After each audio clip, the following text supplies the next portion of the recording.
Hola niños y niñas del quinto año básico del Colegio San Félix. Durante nuestra etapa 7 tendremos por objetivo desarrollar una síntesis o un resumen de los aprendizajes tratados en las guías número 4, 5 y 6. Comenzaremos recordando entonces los contenidos de la guía número 4.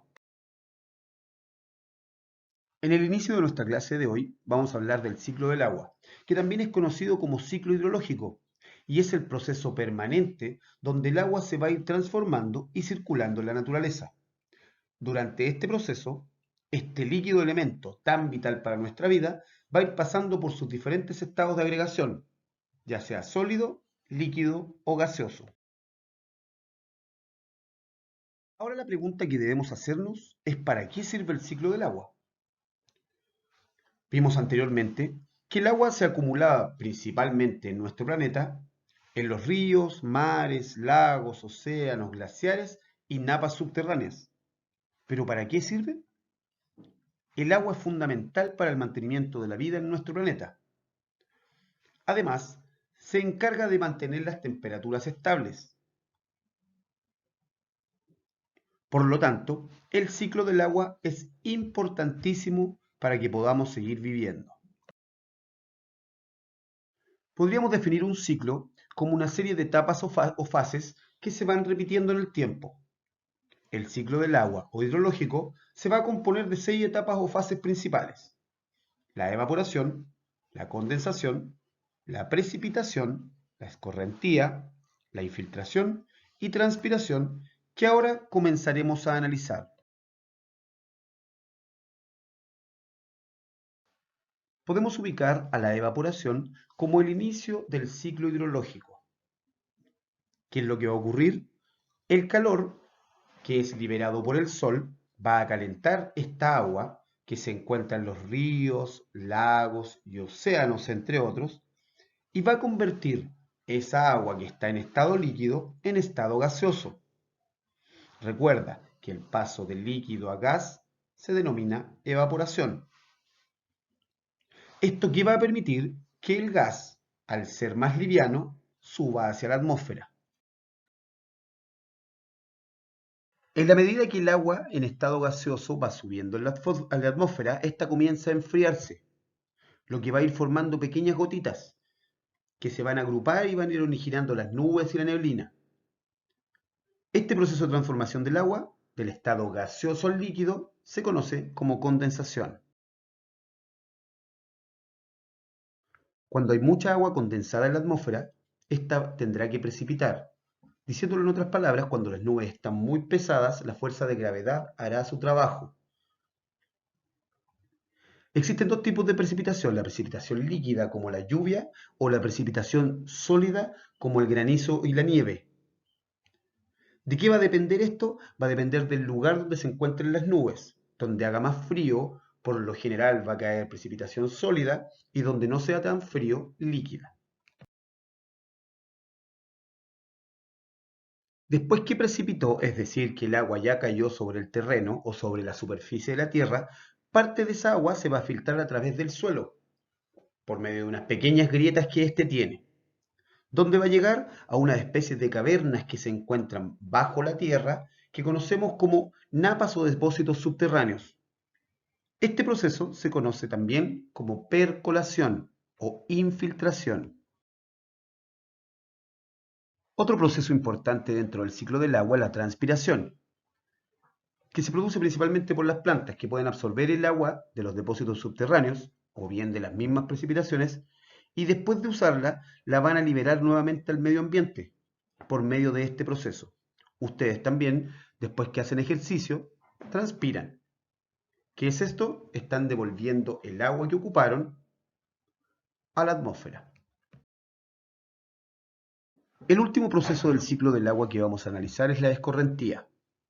En este, una parte de esta agua que precipitó va a escurrir por el terreno, buscando sectores por donde llegar a un río, a un lago, a un océano. ¿Para qué? Con el fin de mantener la cantidad de agua que se encuentra en estas masas. Ahora que ya conocemos completamente el ciclo del agua y los procesos que lo involucran, vamos a hablar de la contaminación de la hidrosfera, un fenómeno que se está observando bastante en nuestro planeta. Para la Organización Mundial de la Salud, el agua contaminada es aquella cuya composición ha sido modificada de modo que no reúna las condiciones para el uso que se le hubiera destinado en su estado natural. Recuerden que sin agua en buena calidad es imposible que podamos vivir todos los organismos vivientes. Existen diversas formas de contaminar el agua o la hidrósfera. Analizaremos, yo creo que las más importantes o las que más podemos ver en nuestro planeta. La primera de ellas es contaminación producida por desechos industriales. Esta tiene que ver con las industrias que vierten grandes cantidades de productos contaminantes o desechos que se producen derivados de sus acciones a los ríos, a los lagos y los océanos. El aumento de las temperaturas en nuestro planeta producido por el efecto invernadero también afecta a nuestras aguas. El efecto invernadero se va a producir porque acumulamos en la atmósfera gases de efecto invernadero como el dióxido de carbono. ¿Qué hacen estos? Forman una especie de techo que deja pasar la luz, pero no permite que el calor se disipe, por lo tanto queda ahí en ese lugar. Este va a influir en que el agua va a perder oxígeno, lo que va a alterar su composición. Además, si se han fijado, las precipitaciones también disminuyen. La deforestación o la tala indiscriminada de árboles y bosques completos también va a contribuir a que los ríos y otras fuentes hídricas, como los lagos, los océanos, se vayan secando.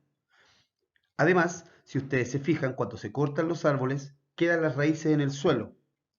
Estas van a generar la aparición de sedimentos, bacterias e incluso con su pudrición van a terminar contaminando las aguas. Finalmente, tenemos los derrames de petróleo, que se provocan cuando se vierten al agua petróleo y sus derivados. Esto se debe al mal manejo en el transporte y manipulación de este producto en la medida que pasa de un país a otro. Si ustedes se fijan en la imagen, genera grandes manchas que aparte de contaminar el agua, mata una gran cantidad de especies. Para aplicar lo que hemos aprendido durante esta guía, vamos a realizar la siguiente actividad, que dice, en el recuadro describe brevemente el ciclo del agua, explicando por qué es tan importante para la naturaleza y finalmente vamos a analizar de qué manera la contaminación, como la que vimos en nuestras anteriores diapositivas, afecta este proceso. Continuamos ahora con la retroalimentación de los contenidos de la guía número 5. Para comenzar a hablar de la organización de los seres vivos, debemos partir por la célula, que es la unidad más pequeña que puede vivir por sí sola y que va a formar a todos los organismos vivientes. Entonces, la materia inerte no está formada por células. Si tú miras una piedra, por ejemplo, esta no tiene células. El cuerpo humano tiene aproximadamente unas 30 billones de células, pero estas células solo pueden ser observadas por un microscopio, que es el instrumento que tú observas en la imagen. Por otra parte, ahora que ya realizaste el dibujo, puedes compararlo con las imágenes que tienes en tu derecha de los diferentes tipos de células. Y esta otra imagen azul que tú observas en esta esquina corresponde a las células que forman la tela de una cebolla. Existen diversas formas de clasificar a las células, pero partiremos viendo cómo éstas se organizan. De acuerdo a este tipo de estructuración, tenemos las unicelulares, que son seres vivos que están formados únicamente por una sola célula. De eso viene unicelular. A pesar de esto, cumplen todas sus funciones vitales. Existen dos tipos de organismos unicelulares. Las bacterias, que tú puedes observar en la imagen de abajo, y los protistas, que tú puedes observar en la parte de arriba. Los protistas son células eucariontes que posteriormente revisaremos. Y por otra parte, tenemos a los pluricelulares, que son organismos mucho más complejos y están formados por una gran cantidad de células. En estos organismos, las células están diferenciadas para poder realizar diversas funciones, como por ejemplo absorción de nutrientes, eliminación de desechos y toxinas, reproducción, entre otras.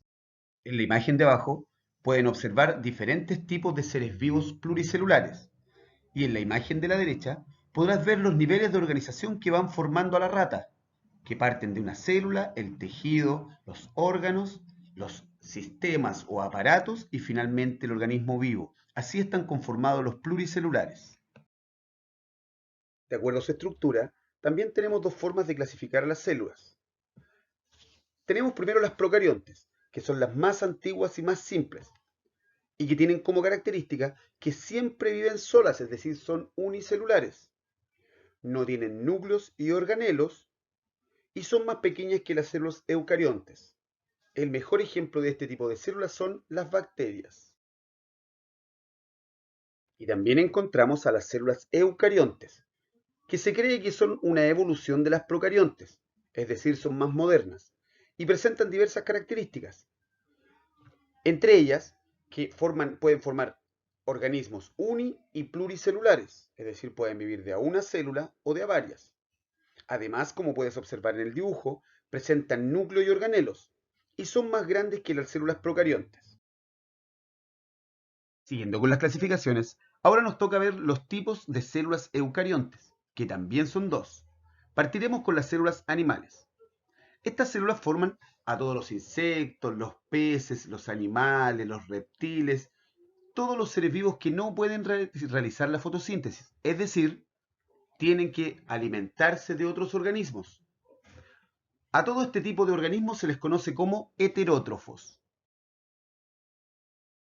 También dentro de las células eucariontes encontramos las células vegetales, que forman a las plantas, los árboles, las algas y algunos microorganismos como la euglena que vimos algunas imágenes más atrás. Los organismos formados por células vegetales pueden realizar la fotosíntesis, es decir, pueden crear su propio alimento. Por lo tanto, se consideran autótrofos. Ahora que ya conocemos que la célula es la unidad fundamental de la vida, podremos hablar de los niveles de organización, es decir, cómo las células se van uniendo con otras para formar un organismo tan complejo como tú. La célula es el primer nivel de organización de la vida, y como ya vimos anteriormente, es la unidad básica de todo ser vivo. Está formada por diferentes componentes que se coordinan entre sí para la funcionalidad de esta misma. Ejemplos de células son las neuronas, los glóbulos blancos, las células musculares, entre otras. El segundo nivel de organización de la vida son los tejidos, que están formados por diversas células que trabajan en conjunto para cumplir una función específica. Por ejemplo, tú tienes el tejido muscular que va a posibilitar la contracción de tus músculos y que va a permitir tus movimientos. Este está formado por unas células alargadas que pueden contraerse y relajarse cuando son estimuladas.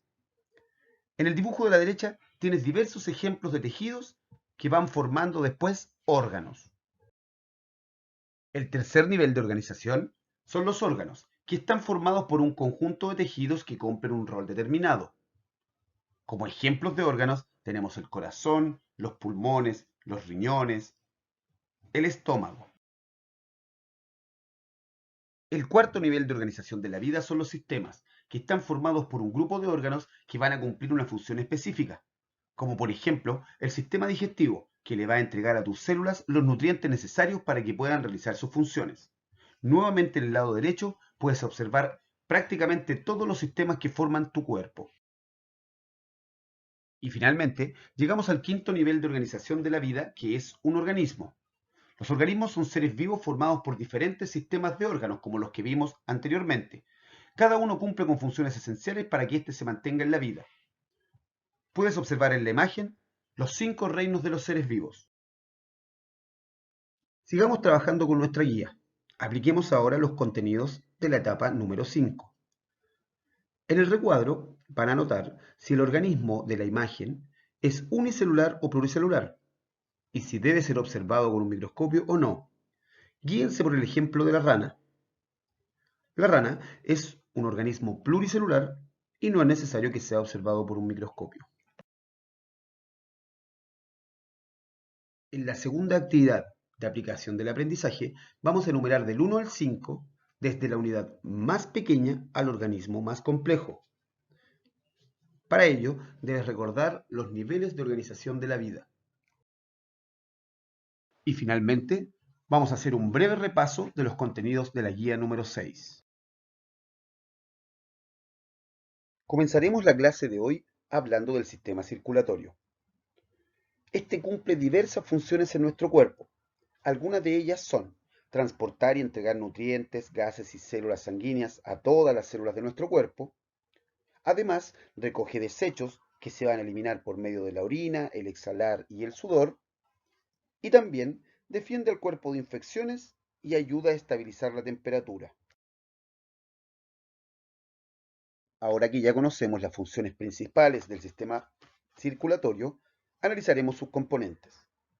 Vamos a partir por el corazón, que es un órgano hueco del tamaño de un puño que se encuentra en el centro del pecho, cubierto por el esternón y entre los pulmones, sobre un músculo muy importante en la respiración que se llama diafragma. En el corazón se distinguen tres capas. La más externa se llama pericardio, la del centro miocardio y la interna endocardio. En el corazón es el único lugar donde encontramos músculo cardíaco. Este tiene la capacidad de contraerse y dilatarse, es decir, latir en forma rítmica. Internamente el corazón está dividido en cuatro partes. Las dos superiores más pequeñas, a las que va a llegar la sangre, sea limpia o sucia, que se conocen como aurículas. Y las dos inferiores más grandes, que es de donde es impulsada la sangre hacia afuera del corazón, que se llaman ventrículos. El corazón realiza dos movimientos que forman lo que conocemos como latido. Uno de ellos es la contracción o sístole, que es cuando empuja la sangre, y el otro es la dilatación o diástole, que es cuando recibe sangre. Recuerda que esto lo realiza para mover la sangre a través de todo tu cuerpo. Estos latidos los conocemos como frecuencia cardíaca, y la frecuencia cardíaca es la cantidad de veces que el corazón late en un minuto. Se considera que el promedio normal de latidos en un minuto está entre 60 y 80. Lógicamente, cuando tú estás durmiendo, eso disminuye y cuando estás haciendo ejercicio, aumenta. Otro de los componentes del sistema circulatorio son los vasos sanguíneos. Estos van a funcionar como conductos por los cuales va a avanzar o movilizarse la sangre bombeada por el corazón. Imagínate los vasos sanguíneos como una tremenda carretera que recorre tu cuerpo. Y existen tres tipos: las arterias, las venas y los capilares. Las arterias son los vasos sanguíneos más grandes y de paredes más gruesas. Además, son los que transportan la sangre con oxígeno hacia todas las células del cuerpo. Las venas son más pequeñas que las arterias y van a llevar sangre desde los capilares al corazón. Y una de sus misiones es transportar la sangre sucia, es decir, la sangre con dióxido de carbono, a través del cuerpo. Finalmente, dentro de los vasos sanguíneos tenemos a los más pequeños, que son los capilares, que presentan paredes muy delgadas. Esto va a permitir que los nutrientes, los gases y los desechos los atraviesen sus paredes para pasar desde la sangre a las células o de las células a la sangre. El último componente que conoceremos del sistema circulatorio es la sangre, que es el único tejido líquido de tu cuerpo. Este recorre el organismo a través de todos los vasos sanguíneos, arterias, venas y capilares. La parte líquida de color amarillento se conoce como plasma, y esta está compuesta por agua, sales minerales y proteínas. En el plasma van a flotar todo el resto de los componentes de la sangre. La parte sólida de la sangre contiene los glóbulos rojos, los glóbulos blancos y las plaquetas, que son conocidas como células sanguíneas. Las células sanguíneas se van a formar al interior de la médula ósea roja, que vamos a encontrar en el tejido esponjoso de los huesos planos. Huesos planos tienes en el cráneo, las vértebras, el esternón, y en los canales medulares de los huesos largos, por ejemplo, el fémur y el húmero. Dentro de las células sanguíneas encontramos a los glóbulos rojos, que son las más numerosas, Por esto mismo le entregan el color característico a la sangre. Su función principal es la de transportar los gases dentro de nuestro organismo. ¿Y cuáles son estos gases?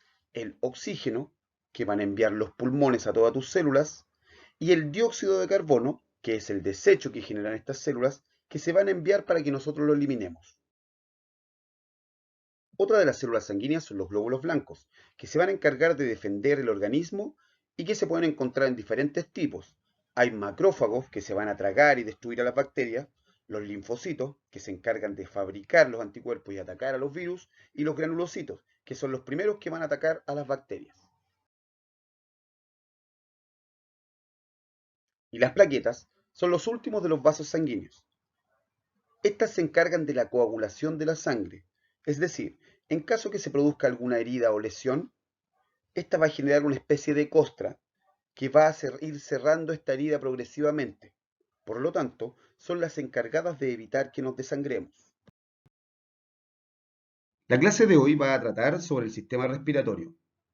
Este sistema corresponde a un conjunto de órganos que se encargan del intercambio de gases entre el interior y el exterior de nuestro organismo. El gas que debe salir es el CO2, dióxido de carbono, y el que debe ingresar es el O2, oxígeno. La respiración es un proceso que se realiza al interior de cada una de tus células en un organelo conocido como mitocondria. Todo lo que ocurre anteriormente se conoce como ventilación pulmonar. La ventilación pulmonar es el primer proceso respiratorio y se realiza en forma involuntaria, es decir, no necesitas estar pensando en él para que se realice. Produce un movimiento de aire hacia adentro y afuera de los pulmones, generado principalmente por el músculo diafragma, aunque también participan otros músculos. La ventilación pulmonar consta de dos movimientos principales. Inspiración. El diafragma se contrae, es decir, baja de su posición original, lo que provoca el aumento de la capacidad de la caja torácica. Esto permite que el aire entre en tus pulmones. Pone las manos sobre tus costillas e inspira. Notarás cómo parece que se agranda. El otro movimiento es la expiración. El diafragma vuelve a su posición original, es decir, sube. Lo mismo hace la caja torácica. Pareciera que se achica. Realiza el mismo ejercicio anterior, pero ahora exhala. Verás cómo la caja torácica vuelve a su posición normal. Continuando con el sistema respiratorio, analizaremos ahora sus componentes y sus respectivas funciones. La nariz es el lugar por donde ingresa el oxígeno desde el exterior y enviamos afuera de nuestro cuerpo el dióxido de carbono. Cuenta con una serie de accesorios que ahora conoceremos. Las narinas, que son los dos orificios de tu nariz. Fimbrias, que filtran el aire de partículas grandes, son los pelitos internos que hay en la nariz. Mucosidad, filtra el aire de partículas pequeñas y microorganismos. Secreciones glandulares, que van humedeciendo el aire para que éste no entre seco. Y los vasos sanguíneos, que van entibiando el aire. El movimiento de la sangre hace que al pasar el aire por ellas, el aire se entibie y no entre frío del exterior a tu cuerpo. Recuerden que el cuerpo tiene que tener una temperatura estable que va sobre los 36 grados, entre los 36 y 37 grados aproximadamente. ¿Ya? Estos son los accesorios que tiene la nariz. Por la boca también puede entrar aire, pero al no contar con estos accesorios, no se produce este mismo ingreso de aire en condiciones normales, podríamos decirlo. ¿Ya? Hagan una prueba, chiquillos. Suelten aire por su nariz. Van a ver que sale caliente. En cambio, si ustedes soplan por la boca, van a ver que el aire sale frío. La faringe es una estructura muscular que se encuentra entre la nariz y la boca, ¿ya? Por lo tanto, se comparte su funcionamiento entre el sistema digestivo y el sistema respiratorio. Tiene tres partes. La superior, que se conecta con la nariz, se conoce como nasofaringe, la parte central como orofaringe y la parte de más abajo, que toca la laringe, se conoce como laringofaringe.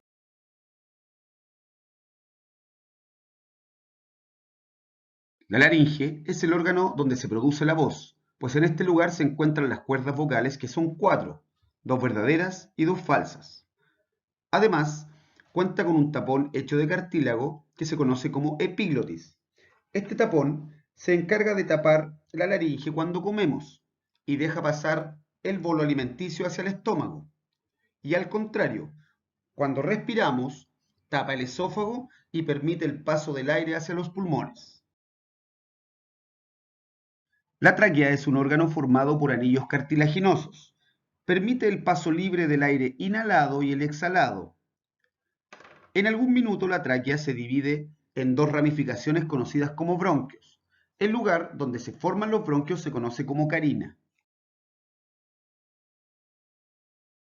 Los pulmones son dos grandes órganos que encontramos en el pecho. El pulmón izquierdo es un poco más pequeño que el derecho, ya que cede un espacio al corazón. Ustedes pueden verlo en su dibujo de la derecha. Los pulmones están envueltos por las pleuras, que son dos membranas que recubren a los pulmones. Entre ambas membranas hay un líquido que se llama líquido intrapleural que las mantiene unidas. La pleura interna se llama pleura visceral, que es la que se pega directamente al pulmón. Y la externa es la pleura parietal, que se pega a la parte posterior de las costillas. Por lo tanto, cuando ustedes inhalan o exhalan, los pulmones se mantienen pegados a las costillas. Si inhalan, se agrandan en conjunto con las costillas, y si exhalan, se achican en conjunto con las costillas. Al interior de los pulmones encontramos a los bronquiolos, que son múltiples ramificaciones de los mismos bronquios. Y también encontramos los alvéolos, que son unos saquitos que forman una especie de racimos que se encuentran muy capilarizados, o sea, están rodeados de capilares, que es donde se produce el intercambio gaseoso. El intercambio gaseoso también se conoce con el nombre de hematosis. Este proceso permite que el alveolo le entregue oxígeno a la sangre y la sangre le entregue el CO2 al alveolo. Esto va a permitir que se mantenga constante el equilibrio entre CO2 y oxígeno en nuestro cuerpo. Si ustedes se fijan en el dibujo de su derecha, chiquillos, siempre estos gases van desde donde hay más a donde hay menos. La sangre azul muestra que viene cargada de CO2, esa sangre va a pasar directamente al alveolo. En cambio, en el alveolo hay mucho oxígeno, por lo tanto, este va a pasar directamente a la sangre. Como actividad de aplicación del sistema respiratorio, vamos a anotar en cada recuadro la función según corresponda al órgano indicado. Y la última actividad de aplicación de nuestra guía se refiere al sistema circulatorio.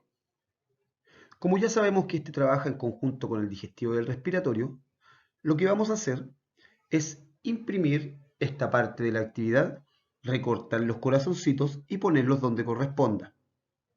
En caso de que no tengas la posibilidad de imprimirlos, puedes unir los corazones por medio de las formas de Word. Para finalizar con la clase de hoy, vamos con la consolidación del aprendizaje. Observa la imagen que está a tu derecha y responde. La primera pregunta dice, realiza una comparación entre las piezas Lego que están formando la casa con las células que van a formar tu cuerpo. Y la segunda pregunta dice, en caso de que la casa formada por piezas Lego fuera un organismo, ¿este sería unicelular o pluricelular? No te olvides de justificar tu respuesta. En la tercera actividad de consolidación, vamos a tratar la contaminación de la hidrosfera. Y te vas a imaginar que eres el presidente de Chile. Por lo tanto, vas a crear 3 medidas para evitar esta contaminación. Y como finalización de nuestra guía, vamos a hablar sobre el calentamiento global.